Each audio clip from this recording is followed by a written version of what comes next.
Meet Bob. Bob used to be a high achiever. Now, Bob has the emotional bandwidth of a damp paper towel. He's not just tired, he's burnt out. We throw that word around a lot, don't we? Oh, I'm so burnt out from that 20-minute meeting. But real burnout isn't just needing a nap.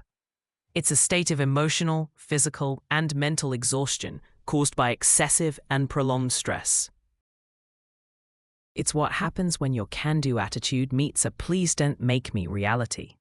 If you feel like you're running a marathon in a swimming pool full of caramel, you're in the right place. Today, we're going to stock the sizzle and reclaim your energy. And no, the answer isn't just buy a planner. If planners solved burnout, we'd all be productivity gods by now. The science of the sizzle. Expert alert. Your brain has a built-in alarm system called the amygdala.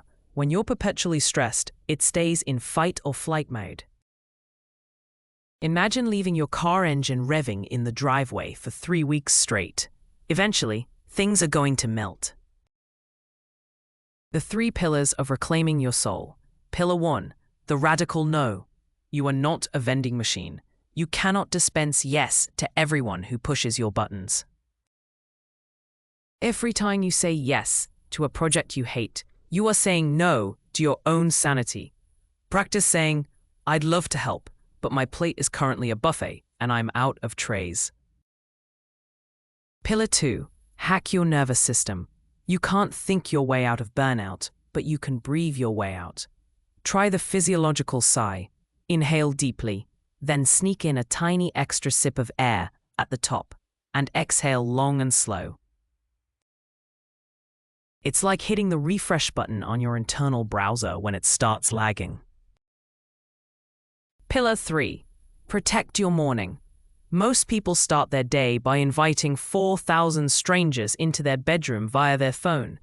Checking emails at 7 a.m. is like starting a race by hitting yourself in the shin with a hammer. Give yourself 30 minutes of analog time. Drink coffee. Stare at a bird. Exist without being productive for a second. The recovery plan. Recovery isn't a one-time event. It's a maintenance schedule.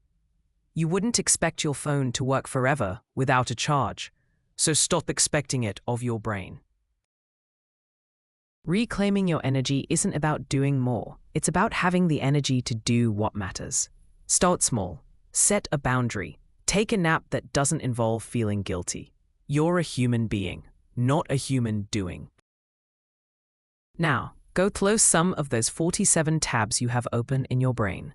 Your future, non-crispy self will thank you.